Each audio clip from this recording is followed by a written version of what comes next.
যেটা পিস টক শুরু হয়েছিল ইসলামাবাদে সেটা খুব একটা সফল হয়নি।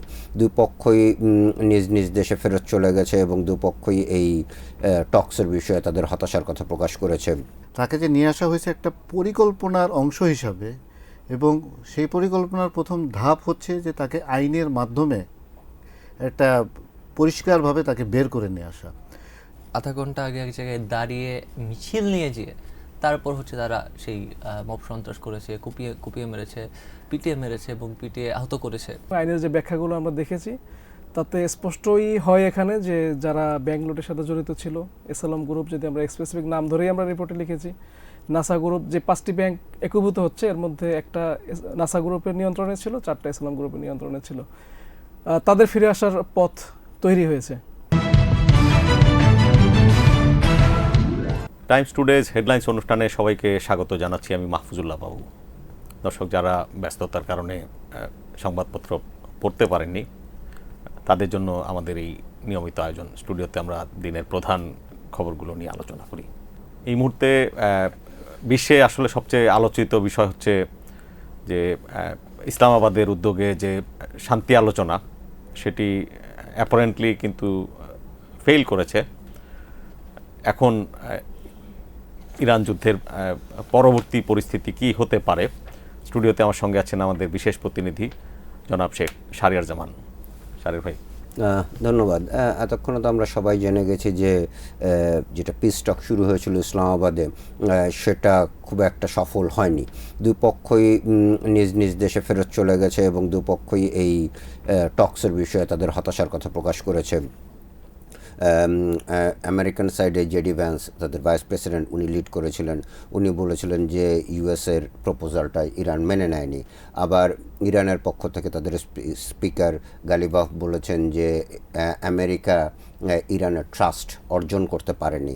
সো একটা অচল অবস্থার মতো হয়ে গেছে। তবে কূটনীতিতে যে এক বৈঠকে সমস্ত কিছু হয়ে যাবে সেরকম না। অবশ্যই সামনের দিনগুলোতে হয়তো আশা করা যায় যে সামনে তারা আবার আলোচনায় বসবে, কারণ বিহাইন্ড দ্য সিন বিভিন্ন ধরনের কূটনৈতিক প্রয়াস তো থাকেই। ইতিমধ্যেই পাকিস্তানের পররাষ্ট্রমন্ত্রী এবং উপপ্রধানমন্ত্রী ইসাক দার তিনি তো বলেছেন যে এটা জরুরি যে এই আলোচনাটা যেন অব্যাহত থাকে। ইউরোপিয়ান ইউনিয়ন, ব্রিটেন এবং বাহরাইন, ওমান তারা সবাই চাইছে যে একটা পিস টক হোক। ইন দ্য মিন টাইম এই কয়েক ঘন্টার মধ্যেই এই বিশেষ করে এই আলোচনাটা নিশ্চয়ই জেডি ভ্যান্স সাহেব ফেরত গিয়ে ট্রাম্প সাহেবকে বিস্তারিত বলেছেন এবং আমরা পেপারেও নিউজেও সেটা দেখেছি।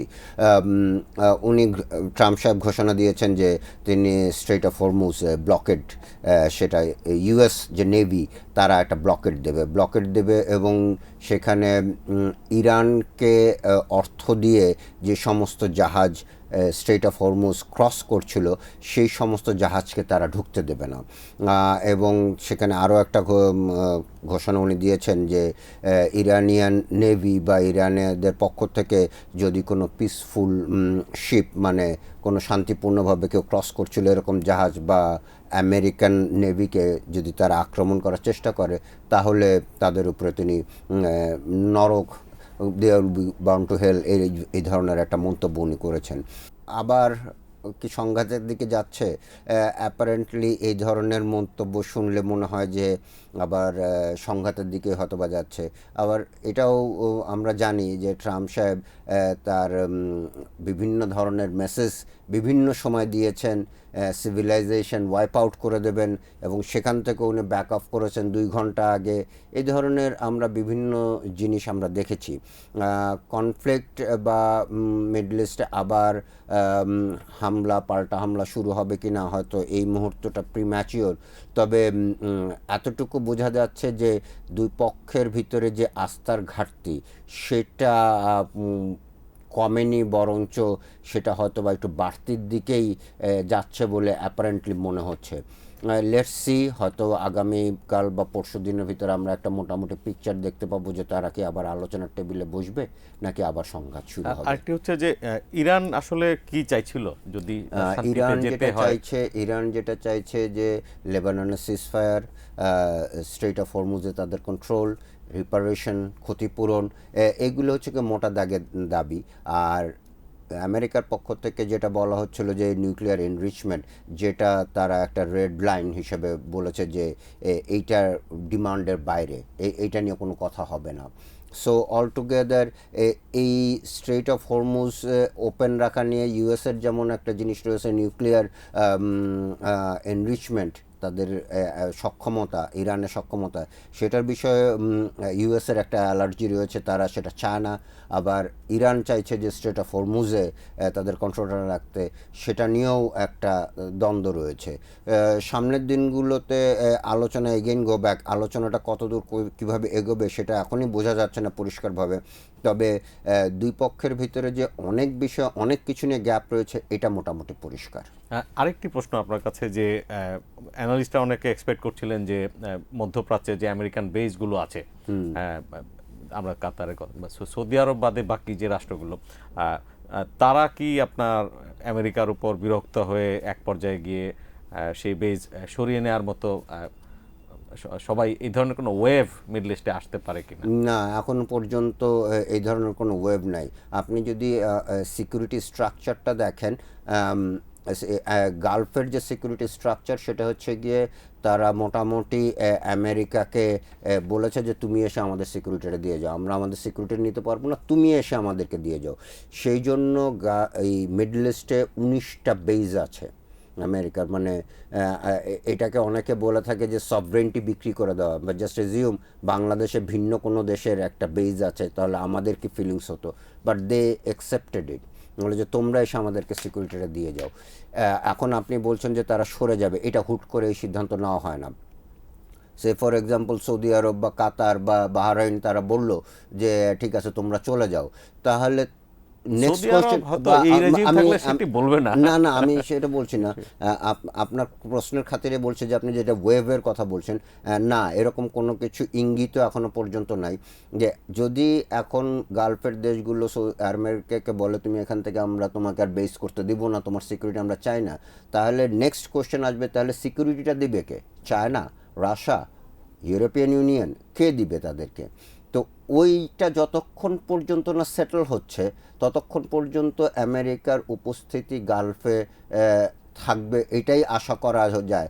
যে এটা খুব লজিক্যাল যে একটা দেশ কখনোই ইনসিকিউর থাকতে চাইবে না, সে তার সিকিউরিটি এনশিওর করার পরেই সে আরেকজনকে বলবে যে ঠিক আছে নাও ইউ ক্যান গো। তার আগ পর্যন্ত যদি সেটা হয়, এটা কখনোই সম্ভব না। কারণ সে ফর এক্সাম্পল যে Qatar, Bahrain, Kuwait, these are very tiny countries, কতজনই বা পপুলেশন, আর কয়জনই বা আর্মিতে গিয়ে আপনার জয়েন করবে। বড় দেশগুলোর ভিতরে যদি দেখি সৌদি আরব আর ইউএই, ওরাও ঠিক যে ওই আর্মি মেন্টালিটি, যুদ্ধ করার মেন্টালিটি, সেটাও কিন্তু না, এক্সেপ্ট ইরান এবং up to some extent Iraq.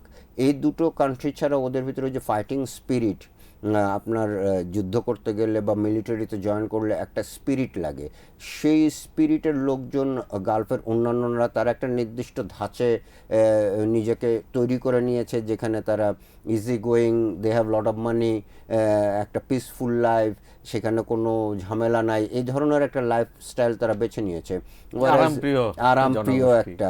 সেক্ষেত্রে ইরান কিন্তু একটু ডিফারেন্ট লাইফ বেছে নিয়েছে, আমরা সবাই দেখেছি। সাদ্দাম হোসেনের আন্ডারে ইরাকও একটা বড় মিলিটারি ছিল। তো সব মিলিয়ে ঝুলিয়ে গালফ থেকে আমেরিকা সরে যাবে বা সেখানকার কোনো ডিমান্ড উঠছে না, বিষয়টা সেরকম না। দর্শক, হাজার হাজার আওয়ামী লীগ নেতাকর্মী যেখানে জেলে পড়ছেন, তার চাইতে বেশি যেখানে পালিয়ে বেড়াচ্ছেন, সেখানে বেশ একটা ব্যতিক্রমী ঘটনা বলা যায় যে সাবের হোসেন চৌধুরীর পরে দ্বিতীয় ঘটনা আমরা দেখতে পেলাম। সাবেক স্পিকার শিরীন শারমিন চৌধুরী গ্রেপ্তারের ঠিক 5 দিনের মাথায় তাকে জামিনে মুক্তি দেওয়া হয়েছে। আমার স্পেশাল অ্যাফেয়ার্স এডিটর জনাব আবুল কালাম আজাদ কিন্তু তার গ্রেপ্তারের দিনেই লিখেছিলেন যে তাকে ধরাই হচ্ছে আসলে ছেড়ে দেওয়ার জন্য। তার বিশ্লেষণটি আমরা শুনি। আজাদ ভাই, এক্স্যাক্টলি আপনি যেটা লিখেছিলেন, the authorities or the court exactly did this. হ্যাঁ, মানে আমরা আসলে অনেক তথ্যের ভিত্তিতে সেটি লিখেছিলাম। আমরা শুধু এক ধরনের সোর্সের কাছ থেকে ইনফরমেশন পাই নাই, আমরা মাল্টিপল সোর্সের কাছ থেকে ইনফরমেশন নিয়ে আমরা এক ধরনের কনফার্ম হয়েছিলাম যে হঠাৎ করে শিরিন শারমিন চৌধুরীকে যে বাইরে নিয়ে আসা হলো, তিনি তো আসলে অন্দরমহলে ছিলেন প্রায় এই 5 আগস্টের পর থেকে। কেন নিয়ে আসা হলো সেটা তো সবার মনে প্রশ্ন ছিল। তো তাকে যে নিয়ে আসা হয়েছে একটা পরিকল্পনার অংশ হিসাবে, এবং সেই পরিকল্পনার প্রথম ধাপ হচ্ছে যে তাকে আইনের মাধ্যমে একটা পরিষ্কারভাবে তাকে বের করে নিয়ে আসা। তো সেটা আমরা লিখেছিলাম, কিন্তু আমরা আসলে এরকম যে মানে 5 দিনের মধ্যে এটি ঘটে যাবে এরকম কোনো আমাদের ধারণার মধ্যে ছিল তো না। আরো কিন্তু কয়েকদিন লাগতে পারে। হ্যাঁ, আমাদের হিসাব ছিল যে একটা মামলায় আটক হয়েছে, সেটাতে জামিন হলে আরও তো 5টা মামলা আছে, তো সেই মামলায় হয়তো অ্যারেস্ট দেখানো হতে পারে। আবার আমরা এটা পরে আলোচনা করেছি, যেটা স্টোরিতে নাই, যে তাকে হয়তো যেহেতু সে একটা স্পেশাল পারসন এবং স্পেশাল প্ল্যানের অংশ, তো সেই হিসাবে তাকে স্পেশালি দেখা হচ্ছে। তো সেক্ষেত্রে অন্য মামলাগুলো আসলে তাকে অ্যারেস্ট নাও দেখানো হতে পারে। সো সেটাই হয়েছে আজকে। প্রথমে জামিন হয়েছে, তো জামিনের পরে আমরা ভাবছিলাম হয়তো আবার হয়তো জিজ্ঞেস হ্যাঁ, গ্রেফতার করে কিনা। তো শেখ হাসিনার অনেক দোষরকে ধরেন তাদেরকে জামিন তো দেওয়াই হয়নি, অন্যদিকে একটা মামলায় জামিন হলেও অন্য মামলায় দেখিয়ে আটক দেখিয়ে তাকে জেলে রাখা হচ্ছে। সেক্ষেত্রে সম্পূর্ণ ব্যতিক্রম, এবং এটি আসলে সারা দেশবাসীর কাছে একটা মানে আলোচনার বিষয় হয়ে দাঁড়িয়েছে। আবার সেই স্পেশাল প্ল্যানটা যদি আমাদের দর্শকদের আবার বলেন। না, মানে সেদিন আমি যেরকম বলেছিলাম যে আপনি জানেন যে ইলেকশনের আগেই মানে একটা প্রচেষ্টা ছিল কয়েকটি দেশের বা কিছু কিছু বাহিনীর, যে আওয়ামী লীগকে আবার ফিরিয়ে আনা বা আওয়ামী লীগকে পুনর্গঠিত করা। মানে শেখ হাসিনার নেতৃত্বে তো ফিরিয়ে আনা সম্ভব না, শেখ হাসিনা যেহেতু ভারতে পালিয়েছেন এবং তাকে ভারত আমাদের কাছে ফেরতও দিচ্ছে না। যেটিকে রিফাইন্ড আওয়ামী লীগ বলা হয়। হ্যাঁ, তো রিফাইন্ড আওয়ামী লীগের প্রচেষ্টাটা চালানো হয়েছিল সাবের হোসেন চৌধুরী নেতৃত্বে, সেটা করা হবে বলে, কিন্তু সেটা ভেস্তে গেছে। তো এটা হচ্ছে যে আরেকটা নতুন একটা পরিকল্পনা, যেটা শিরিন শারমিন চৌধুরীকে দিয়ে করানোর পরিকল্পনা করা হয়েছে। এটা আমাদের নানান তথ্যে এটাই বেরিয়ে এসেছে। তো এখন পরবর্তীতে কি পদক্ষেপগুলো নেওয়া হয় সেটা আসলে খুব দেখার বিষয়। যে প্রথম ধাপ পার হয়ে গেছে, তাকে আইনের মাধ্যমে তাকে বের করে আনা হয়েছে, এবং তাকে এখন রিফাইন্ড আওয়ামী লীগকে কীভাবে গঠিত হবে এবং সেখানে তার নেতৃত্বে হবে, কবে হবে, এবং সেখানে আপনি আরেকটি প্রশ্ন করতে পারেন যে সেটা কি শেখ হাসিনা বা আওয়ামী লীগের শীর্ষ নেতৃবৃন্দ মেনে নেবে? হ্যাঁ, এটা মেনে নিবে কি নিবে না এটা আসলে বলা মুশকিল, কিন্তু আপাত দৃষ্টিতে আপনি বলতে পারেন যে শেখ হাসিনা যেরকম মানুষ হিসাবে আমরা চিনি, সে আর কারো নেতৃত্ব মেনে নিবে বলে মনে হয় না। তবে আপনি আরেকটি বিষয় আমাকে জিজ্ঞাসা করতে পারেন, তাহলে কি হবে? আওয়ামী লীগে অনেক নেতাকর্মী আছে, বা এই যে সাবের হোসেন চৌধুরীর সাথে প্যাটার্নটা মিলে যায়, এবং জনশ্রুতিও আপনি আমার চেয়ে আরো ভালো জানবেন যে সাবের হোসেন চৌধুরীও এই তালিকায় আছেন। হ্যাঁ, এই তাদের তালিকায় মুক্তিটাও আছেন। কিন্তু একই রকম। আওয়ামী লীগের কিন্তু বেশ কয়েকজন প্রবীণ নেতা এর সঙ্গে আছেন বলে আমরা জানতে পেরেছি। এটা এখন ধরেন সত্য ঘটনা কিনা এটার জন্য আমাদের অপেক্ষা করতে হবে, কিন্তু দেশে তো অনেকে আছেন, হ্যাঁ, যা তারা ধরেন শিরিন শারমিনের নেতৃত্বে রিফাইন্ড আওয়ামী লীগে যোগদান করলেন, এবং তারপরে দেখবেন আপনি অনেকেই যোগদান করছে। এই প্রচেষ্টা যদি হয় এই দেশের ভিতর এবং দেশের বাইরের সম্মিলিত যদি একটি চেষ্টা হয়, তাহলে কিন্তু তার ফলাফল আমরা দেখতে পাবো। সেটি পরবর্তীতে শেখ হাসিনা মানবে কি মানবে না, অথবা সেটি সফল হবে কিনা, সেটা কিন্তু ভিন্ন প্রশ্ন। এটার জন্য আমাদের অপেক্ষা করতে হবে, কিন্তু এরকম একটি কিছু ঘটতে যাচ্ছে এটা মোটামুটি আমরা বলতে পারি। দর্শক, একই আলোচনার পুনরাবৃত্তি করতে হচ্ছে যে অন্তর্বর্তী সরকারের আমলে যে বাংলাদেশের মানুষ যে নজিরবিহীন মব সন্ত্রাস দেখেছে, তার কিন্তু যদিও নির্বাচিত সরকার খুব দৃঢ় প্রত্যয় ব্যক্ত করেছিলেন যে এটির আর পুনরাবৃত্তি হবে না, মবের দিন শেষ, কিন্তু ঘটছেই। যে ট্যাগ দিয়ে, সমকামী ট্যাগ দিয়ে শাহবাগে যেটি ঘটেছে, তাদের উপর হামলা অনেকগুলো মানুষের উপর, একজন পীর, কেউ বলেন কথিত পীর, কেউ বলেন পীর, যেটি হোক না কেন তিনি বাংলাদেশের নাগরিক, তার উপর ঘোষণা দিয়ে মব সৃষ্টি করে তাকে পিটিয়ে হত্যা করা, এখন পর্যন্ত কিন্তু কাউকে গ্রেপ্তারের খবর, কাউকে আটকের খবর শোনা যায়নি। শাহবাগে মামলা হয়নি, আর বলছেন যে কুষ্টিয়ার ঘটনায় যে সেখানে পরিবার দাফন কাফনের পরে মামলা করতে পারে। এটি পুরো স্টোরিটি কভার করেছেন আমার সহকর্মী আলামিন সাদমান। আমরা তার কাছ থেকে বিস্তারিত শুনি। রিয়েলি ফ্রাস্ট্রেটিং যে ডক্টর ইউনূসের সেই নতুন বাংলাদেশ, সেটি না হয়ে পুরনো বাংলাদেশটাই আরও খারাপ হয়েছে ইন টার্মস অফ যে নাগরিক যদি তার নিরাপত্তা বোধের কথা আমরা বলি। আর নির্বাচিত সরকার এসে বাংলাদেশটাকে বাঁচাবে এমনই বলছিলেন আসলে অনেকে। সত্যি কথা, কতটা বাঁচাতে পারছে, বাঁচাচ্ছে? আসলে এবার নির্বাচিত সরকার আসার পর অনেকেরই আশা ছিল যে মব সন্ত্রাস বন্ধ হয়ে যাবে। এর আগে এই সরকারেরও একটা মানে কাইন্ড অফ স্লোগানই ছিল যে আমরা আসলে মব সন্ত্রাস থাকবে না, থাকবে না। দায়িত্ব নেওয়ার পরই বর্তমান স্বরাষ্ট্রমন্ত্রী সালাউদ্দিন আহমেদ জোর গলায় বলেছিলেন যে মব কালচার স্টপড। এটা তিনি কিন্তু জাহাঙ্গীর না, আমরা অন্তত এটুকু বলতে পারি। তাকে আমরা রাজনৈতিকভাবে চিনি, অন্তত 2.5 দশক আমি তাকে চিনি। যে তার প্রশাসনও কিন্তু এমন না যে আসলে ঘাপলাটা কোথায়।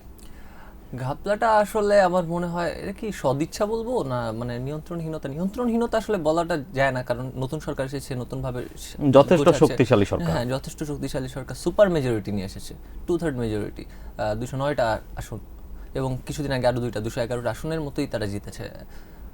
তো এক্ষেত্রে আসলে সদিচ্ছা অথবা এখানে তারা হাঁটছেন কোথায়, আসলে তারা সেই ব্যাপারটা এখনো তো জনগণের কাছে খোলাসা করছেন না। কিন্তু আমাদের কাছে যা তথ্য আছে, গত শুক্রবার শনিবার এই 2 দিনই আমরা নজিরবিহীন 2টি মব কালচার এর আবার পুনরাবৃত্তি দেখেছি। অনেক মানবাধিকার কর্মীরা বলছেন যে যদি এটাকে সরকার শক্ত হাতে নিয়ন্ত্রণ না করে তাহলে কিন্তু সরকার রাজনৈতিকভাবেও কোণঠাসা হয়ে যাবে। ইতিমধ্যে কিন্তু জাতীয় নাগরিক পার্টি বিবৃতি দিয়েছে, বিভিন্ন মানবাধিকার সংস্থা বিবৃতি দিয়েছে, এবং এর সাথে কিন্তু একই সাথে কিন্তু আবার মানুষের মনে প্রশ্নের উদ্বেগ করবে যে আমরা আবার আইনের শাসন, মেরিটোক্রেসি, এগুলো ছিল একদম জনগণকে দেওয়া তাদের প্রতিশ্রুতি। এবং এই মবগুলো আমরা আপনার প্রতিবেদনে আমরা যা দেখেছি, এগুলো আসলে যে আপনার কি বলে ঘোষণা দিয়ে করা, দ্যাট মিনস যেগুলো আপনার মোবিলাইজ করা থেকে শুরু করে someone had to lead this. তো এদেরকে আইডেন্টিফাই করা কি আসলে আইন শৃঙ্খলা বাহিনীর পক্ষে বা গোয়েন্দাদের পক্ষে অসম্ভব না সম্ভব? না, খুবই সম্ভব, কারণ আমরা 2টি ঘটনাতেই দেখেছি। আমরা শাহবাগের ঘটনাতেও দেখেছি, আমরা কুষ্টিয়ার ঘটনাতেও দেখেছি। তারা ঘোষণা দিয়ে আধা ঘন্টা আগে এক জায়গায় দাঁড়িয়ে মিছিল নিয়ে যেয়ে তারপর হচ্ছে তারা সেই মব সন্ত্রাস করেছে, কুপিয়ে মেরেছে, পিটিয়ে মেরেছে এবং পিটিয়ে আহত করেছে। এটা আসলে আমার জানার মধ্যে সাংবাদিকরাই এগুলো সম্পর্কে খুব আগেই তথ্য পেয়ে যায়। সেক্ষেত্রে গোয়েন্দা সংস্থা অথবা আইন শৃঙ্খলা রক্ষাকারী বাহিনীর কিন্তু এটা আগে তথ্য পাওয়াটা খুব একটা মানে এটা খুবই স্বাভাবিক। সো সেক্ষেত্রে শাহবাগের ঘটনাটাই দেখুন, শুক্রবারের শাহবাগ থানার অপোজিটেই কিন্তু হচ্ছে যেই ঘটনাস্থল, যেখানে হচ্ছে ক্রাইমটা হয়েছে। এবং কুষ্টিয়ার ঘটনায় পুলিশ বলেছে যে পুলিশ গিয়ে আসলে নিয়ন্ত্রণ করার মতো পরিস্থিতি ছিল না, কারণ হচ্ছে সংখ্যাটা আসলে অনেক বৃহৎ ছিল। কিছুক্ষণ আগে হচ্ছে আমরা পুলিশের এআইজি মিডিয়ার সাথে কথা বলেছি, তিনিও একই কথার পুনরাবৃত্তি করেছেন যে আসলে এটা পূর্ব পরিকল্পিত, কিন্তু অনেক সময় আসলে দেখা যায় যে কিছু গোষ্ঠী থাকে তাদের ইন্ধনের কারণে মব হয়ে থাকে, এবং তাদের যে পূর্ব পরিকল্পনা থাকে এবং পূর্ব পরিকল্পনার কারণে তারা একটা কি বলবো খুব সিস্টেমেটিক ওয়েতে তারা হচ্ছে এই মবটা করে থাকে। সে সময় অনেক ক্ষেত্রে পুলিশের কিছু করার থাকে না বলে তিনি জানিয়েছেন, এবং তিনি বলেছেন যে এক্ষেত্রে তাদের কার্যক্রম অব্যাহত আছে, তারা চেষ্টা করে যাচ্ছেন মব সন্ত্রাসী যারা আছে তাদের চিহ্নিত শনাক্ত করে তাদের আইনের আওতায় আনার। কিন্তু এ পর্যন্ত আসলে শাহবাগের ঘটনা হোক, কুষ্টিয়ার ঘটনা হোক, মামলা হয়নি। এবং শাহবাগের ঘটনায় ভুক্তভোগী একজন বলেছেন যে তিনি মামলার চেষ্টা করেছেন কিন্তু পুলিশ মামলা নেয়নি, এফআইআর নেয়নি, জাস্ট একটা কমপ্লেইন্ট হিসাবে নিয়েছেন। কিন্তু আবার আজকে পুলিশ বলছে তারা কোনো কিছুই পায়নি। এক্ষেত্রে আসলে তারা কোনো অভিযোগই পায়নি। অভিযোগ করার আগেই যদি আপনার প্রোঅ্যাক্টিভ যে অপরাধ দমন যদি আমরা বলি, এটি তো তারা করেন। তারা এই যে শিক্ষার্থীদের কার পকেটে গাঁজা পাওয়া গেল সেটি নিয়ে যে বীরত্ব দেখিয়েছেন দেশে, নিশ্চয়ই অভিভাবকরা সেটি পছন্দ করেছেন। আবার সেখানে হিউম্যান রাইটস লঙ্ঘনের অভিযোগও কিন্তু আছে।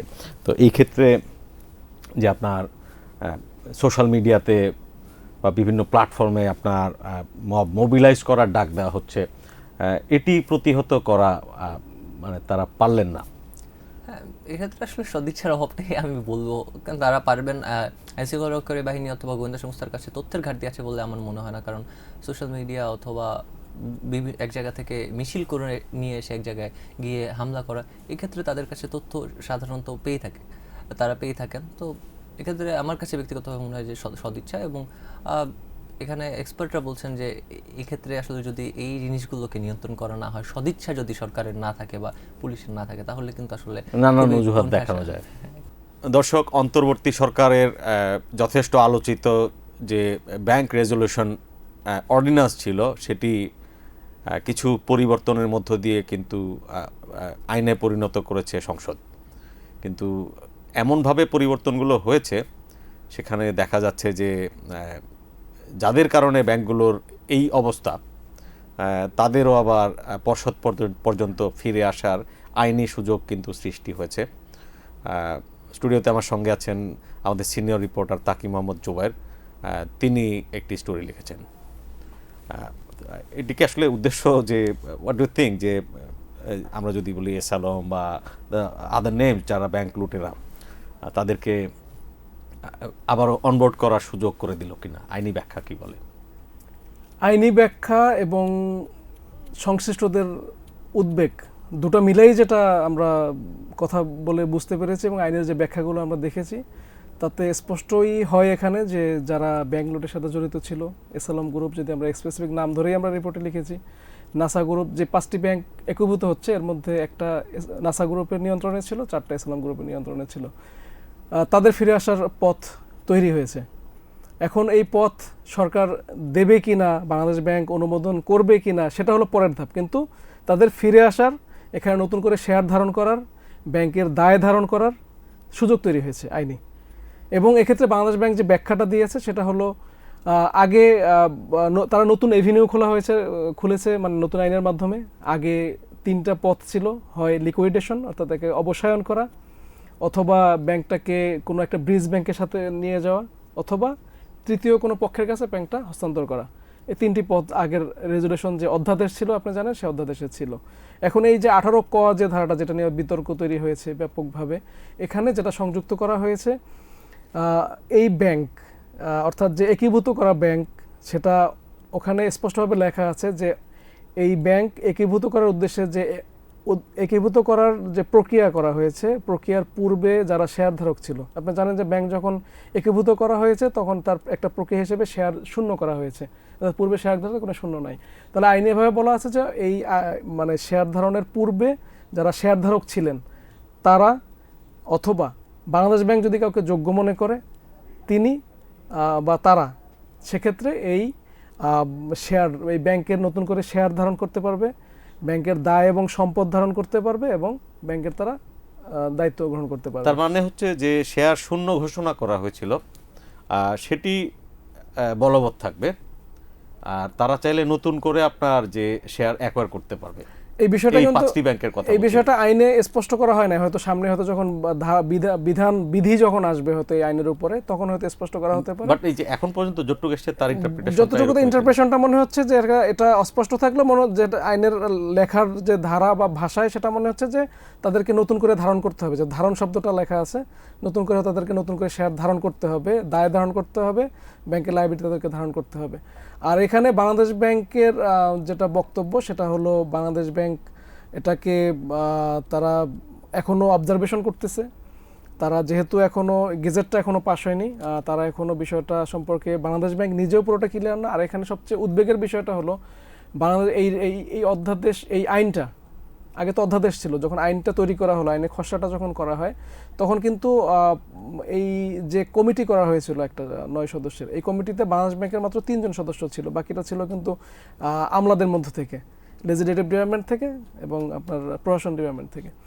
তাহলে এখানে আপনার তিনজন যারা ছিলেন তারা কিন্তু এখানে এই 18 ক ধারা সংযুক্ত করার তারা বিরোধিতা করেছিলেন। তারা এখানে তারা চাননি যে এই ধারাটা সংযুক্ত হোক, অথবা যখন সংযুক্ত হওয়ার চাপ এসেছিল তখন তারা এটাকে আরও ক্লারিফাই করে সংযুক্ত করার কথা বলেছিলেন, যে পুরনো যারা এই অনিয়মের সাথে জড়িত, ব্যাংকগুলোর সাথে জড়িত, তারা যাতে ফিরে আসতে না পারে সেই বিধানটা স্পষ্ট করা হোক এখানে।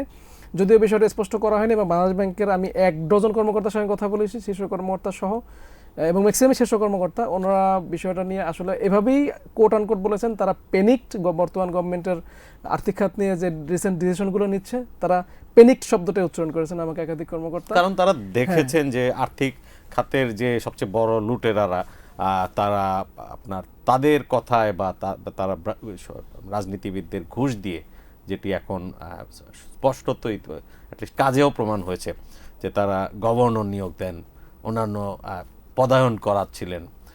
তো যদি সেটি আবার ফিরে আসে, তাদের ভয় পাওয়ার নিশ্চয়ই কারণ আছে। হ্যাঁ, তারা আসলেই তারা ভয় পেয়েছেন এবং তারা উদ্বেগও প্রকাশ করেছেন। এবং আপনি যদি দেখেন যে ব্যাংক খাতে আমরা আরেকটা আজকে নিউজ গেছে, ইসলামী ব্যাংকটা জানেন হলো আপনার এটা দীর্ঘদিন এসালমের গ্রুপের নিয়ন্ত্রণে ছিল, এবং এসালম গ্রুপ ব্যাংকটি কিন্তু দখলে নিয়েছিল রাষ্ট্রীয় মদদে। দখলে নেওয়ার পর প্রায় 1.6 লাখ কোটি টাকা তারা ব্যাংক থেকে ঋণের নামে তারা নিয়ে গেছে, লুট করে নিয়ে গেছে। এর মধ্যে অনেকটা পাচারও হয়ে গেছে।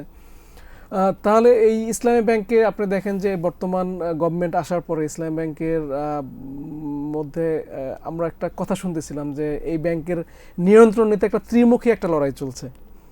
ত্রিমুখী লড়াইটা কীরকম? একটা হলো, আপনি জানেন এই ব্যাংকটা একটা ইসলামী দলের নিয়ন্ত্রণে ছিল, আমি যদি নাম ভেঙে পড়ে জামাত ইসলামের এবং জামাত ইসলামের প্রভাবও সেখানে বেশি, কর্মকর্তাদের মধ্যে তাদের অনুসারী সংখ্যা আছেন। বেশি, তারা এমনকি যে একটা নির্বাচনের আগে একটি যে আপনার লিক হয়েছিল একটি মিটিং এর যে ভিডিও, আপনি সেখানে দেখেছেন যে ইসলামী ব্যাংকের কর্মকর্তারা মানে তা আমাদেরই লোক, তাদেরকে আমরা বসিয়ে দিব, জামাত ইলেকশন ইঞ্জিনিয়ারিং করে জিতে যাবে, যে একটি থিওরি তখন ছিল, তার একটা কিন্তু বিশ্বাসযোগ্য প্রমাণ হিসেবে এটি উঠে এসেছিল। এখন যেটা হলো যে এই জামাত ইসলাম এবং পাশাপাশি আমরা যেটা শুনতেছিলাম, একটা গুঞ্জন চলতেছিল যে বিএনপি এবং এসালম ত্রিমুখী একটা নিয়ন্ত্রণের একটা মানে অন্তর্দ্বন্দ্ব চলছিল। এর মধ্যে আজকে যেটা কনসার্নিং যেটা হলো যে ইসলামী ব্যাংকের যিনি ম্যানেজিং ডিরেক্টর, এখন ওনাকে 1.5 মাসের বাধ্যতামূলক ছুটিতে পাঠানো হয়েছে। যদিও ব্যাংকের আবার এক ডিরেক্টর দাবি করেছেন যে ওনার চিকিৎসার প্রয়োজনে উনি দেশের বাইরে যাবেন, সেজন্য ছুটি চেয়েছেন, কিন্তু আমাদের কাছে যেটা তথ্য প্রমাণ যেটা রয়েছে, ওনাকে বাধ্যতামূলক ছুটিতে পাঠানো হয়েছে। এবং আমাদেরকে একাধিক কর্মকর্তা এবং বোর্ড মেম্বার হলো তারা নাম প্রকাশ না করার শর্তে যেটা আমাকে বলেছেন, সেটা হলো এটা গভর্নমেন্টের চাওয়াতেই এমডিকে ছুটিতে পাঠানো হয়েছে। এখানে বাংলাদেশ ব্যাংক ইন্টারফেয়ার করেছে, এবং তারা স্পেসিফিক বলেছেন শুধু বাংলাদেশ ব্যাংক না, এটা মূলত গভর্নমেন্টের চাওয়া বা গভর্নমেন্টের সিগন্যালের কারণেই বাংলাদেশ ব্যাংক তাদেরকে নির্দেশটা দিয়েছে, তার দায়িত্ব নিয়ে বলেছে। এবং পাশাপাশি আপনি যদি দেখেন 12 তারিখ সরকার গঠনের পরে, বর্তমান সরকার 12 ফেব্রুয়ারি ইসলাম ব্যাংকের বোর্ড ডিরেক্টর একজন চেঞ্জ হয়েছেন, রিপ্লেস হয়েছে আপনার এই মার্চ মাসে একজন ডিরেক্টর আব্দুল জলিল, ওনাকে চেঞ্জ করে আর একজন ডিরেক্টরকে বসানো হয়েছে। যদি আব্দুল জলিলের বিষয়ে কিছু ঋণ সংশ্লিষ্টতা কিছু অভিযোগ ছিল, এই দুইটা পরিবর্তন, ডিরেক্টর পরিবর্তন এবং আজকে এমডি পরিবর্তন, বিষয়টা খুব বেশি স্পার্ক করেছে এবং কর্মকর্তাদের মধ্যে একটা অস্থিরতা বিরাজ করছে যে আমরা যেটা গুঞ্জন শুনছিলাম যে 3 পক্ষের যে দখলের চেষ্টা, এখন আসলে কোন পক্ষ দখলে নেয় বা কোন পক্ষের নিয়ন্ত্রণে ব্যাংকটা চলে যায়, এটা একটা বিষয়। আরেকটা বিষয় আমি যেটা অর্ডিন্যান্স আইন নিয়ে, ব্যাংক রেজুলেশন আইনের যে ধারাটা নিয়ে যে আলোচনা চলছিল, যে ভয়টার কথা বলেছিলেন এসালম গ্রুপ নিয়ন্ত্রণে নিবে, নাসা গ্রুপ তাদের নিয়ন্ত্রণে আসবে, সেক্ষেত্রে যারা ব্যাংকের উদ্যোক্তা পরিচালক, আপনি যদি জানেন এসআইবিএল ব্যাংক, এই ব্যাংকটাই কিন্তু এসালম ইসলাম ব্যাংক যেভাবে দখল করেছিল, এটা কিন্তু দখল করেছিল, এটা কিন্তু উদ্যোক্তা পরিচালক অন্যরা ছিল, বিদেশি ইনভেস্টর ছিল, অন্যান্য প্রবাসীরা, বিশেষ করে প্রবাসী বাংলাদেশিরা উদ্যোগেই এবং বিদেশি ইনভেস্টমেন্টে ব্যাংকটা হয়েছিল। তারাও খুব প্যানিকড হয়েছে আইনের ধারাটা তারা দেখে, যে তারা প্রথমত তারা শুরুতে খুশি হয়েছিল যে আইনে হয়তো তাদের কাছ থেকে ব্যাংকটা নিয়ে যাওয়া হয়েছিল আপনার জানেন 2017 সালে অস্ত্রের মুখে, এবং একটা এজেন্সিকে, একটা গোয়েন্দা সংস্থাকে ব্যবহার করে। এবং তারপর যখন নতুন অন্তর্বর্তী সরকার আসলো, অন্তর্বর্তী সরকার আসার পরে কিন্তু এই ব্যাংকের নিয়ন্ত্রণ তারা পায়নি, এটা আবার নতুন একটা স্বতন্ত্র বোর্ড দেওয়া হলো। তাদের সময়ে চালানোর পরে এখন আবার যেটা হলো ব্যাংক একীভূত করা হলো, অর্থাৎ তারা ওই তাদের কাছ থেকে এসএলএম নিয়ে যাওয়ার পরেও তারা ব্যাংকের নিয়ন্ত্রণ আর পায়নি এবং জানেন শেয়ার তারা এটি চ্যালেঞ্জ করেছে। হ্যাঁ, শূন্য হয়ে গেল, শেয়ার শূন্য হয়ে গেল, তাদের মালিকানা শূন্য হয়ে গেল। তারা শুরুতে খুশি হয়েছিল হয়তো তারা তাহলে ব্যাংক পাবে, কিন্তু আমার সাথে একাধিক উদ্যোক্তা পরিচালকের সঙ্গে কথা হলো, তারা বলল যে আমরা শুরুতে যেভাবে খুশি হয়েছিলাম পরে তো আমরা আসলে, তারা বললো আমরা খুব উদ্বেগ প্রকাশ করছি, উদ্বিগ্ন যে এই ধারার সুযোগ নিয়ে এসএলএম ব্যাংক আবার নিয়ন্ত্রণে নেবে কিনা। স্পেসিফিক এভাবেই বলেছেন, কারণ বলছে যে এসএলএমের তার অঢেল সম্পদ আছে, যেহেতু একটা সুযোগ দেওয়া হয়েছে টাকা দিয়ে আবেদন করে ব্যাংকের লায়াবিলিটি নিয়ে ব্যাংক নিয়ন্ত্রণ নেওয়া, তাহলে আমাদের তো এত সম্পদ হয়তো আমাদের নেই, আমাদের চেয়ে ওদের সম্পদ বেশি আছে, প্রভাব বেশি আছে। একটি খুব মানে কিউরিয়াস কোয়েশ্চেন, যে ধরেন একটা ব্যাংকের 90% বা তার বেশি যে সম্পদ সেটি খেলাপি হয়ে গেছে, that means these are gone out, তার এগেনস্টে হয়তো অল্প কিছু একটা পোর্শন অফ দ্যাট আপনার পাওয়া যাবে হচ্ছে কোলাটেরাল। তো এই ব্যাংকটার পর্ষদে আবার ফিরে আসার জন্য লড়াইটা কেন হয়? লড়াইটা অনেকগুলো কারণ আছে। ব্যাংকের পর্ষদে থাকা মানে একটা অনেকগুলো সুবিধা ভোগ করতে পারে একজন ব্যাংকের যখন পর্ষদে থাকে। আপনি জানেন আমাদের একটা কালচার আছে, সেটি প্রেস্টিজ এন্ড আদার্স, আরেকটা কালচার আছে, সেটা হলো ব্যাংকের এর ঊর্ধ্বে উঠে গেছেন, এর চাইতে অনেক বেশি সামাজিক মর্যাদা কিংবা পরিচয় এনজয় করে যারা ধরেন মিলিয়ন বিলিয়ন ডলার পাচারও করে ফেলেছেন, সেই মানুষগুলো কেন ফিরে আসতে চায়? তারা কিন্তু এই পথটা ব্যবহার করে তারা কিন্তু অন্য ব্যাংক থেকে লোন নেয়। আপনি জানেন যে আমাদের একটা কালচার আছে, আমাদের ডিরেক্টররা, যেহেতু বাংলাদেশ ব্যাংকের নিয়ম আছে ডিরেক্টর নিজের ব্যাংক থেকে লোন নিতে পারে না, তাহলে তারা যদি আবার ব্যাংকের বোর্ডে ফিরে আসে, তারা এই পরিচয়টা ব্যবহার করে কিন্তু আরও 10টা ব্যাংক থেকে সে কিন্তু লোন নিতে পারছে। এবং আপনি জানেন প্রায় আমাদের ব্যাংকের ডিরেক্টরদের লাখ কোটি টাকার উপরে লোন আছে, আমাদের ব্যাংকের যারা স্পন্সর ডিরেক্টর যারা বোর্ডে আছেন, যারা স্বনামে। হ্যাঁ, তাহলে এই একটা সুযোগ তাদের কিন্তু আছে। তারপর হলো তারা হলো ব্যাংক যখন যদি নিজেদের হাতে নিতে পারে, জানেন বিদেশি ফান্ড আসতে পারে, নতুন ইনভেস্টর তাদের প্রলোভন দিয়ে আনতে পারে, বা যখন মানুষ বা গ্রাহকও কিন্তু টাকা লেনদেন করে। আর আপনি জানেন যারা ব্যাংকগুলো নিয়ন্ত্রণ করে তাদের সাথে সরকারের খুব বড় একটা সম্পর্ক থাকে। তা গভর্নমেন্টের কিন্তু বড় ফান্ডগুলো, একটা ব্যাংকগুলোর মূল চালিকা শক্তি থাকে একটা গভর্নমেন্টের ফান্ডগুলো। পাশাপাশি আরেকটা সবচেয়ে ইম্পর্টেন্ট বা ইন্টারেস্টিং বিষয় হলো যে আপনি যখন পর্ষদে আছেন বা নিয়ন্ত্রণে আছেন, তখন কিন্তু আপনার নামে বেনামে কিন্তু অলরেডি ব্যাংক থেকে আপনি কয়েক হাজার কোটি টাকা নিয়ে গেছেন। যেমন ইসলাম ব্যাংক থেকে 6 লাখ কোটি টাকা নিয়েছেন, এসআইবিএল থেকে আপনি 6,000 কোটি টাকা বেশি, অন্যগুলো থেকে প্রায় ধরেন এসএলএম গ্রুপই 2 লাখ কোটি টাকার উপর তারা ঋণ নিয়েছে, নাসা গ্রুপের এরকম বড় অঙ্কের ঋণ আছে। সে যখন ব্যাংকের নিয়ন্ত্রণে থাকবে, বোর্ডের নিয়ন্ত্রণে থাকবে, তখন তার কর্মকর্তারা কিন্তু গিয়ে তখন ওই তার যে বেনামি ঋণটা আর খুঁজতে যাবে না, বা তার নামে যে ঋণটা আছে ওইটা নিয়ে তার প্রেশার ক্রিয়েট করবে না, সেই রিকভারির জন্য সেই সুবিধাটা সে অবশ্যই তার একটা সুযোগ আছে তার জন্য।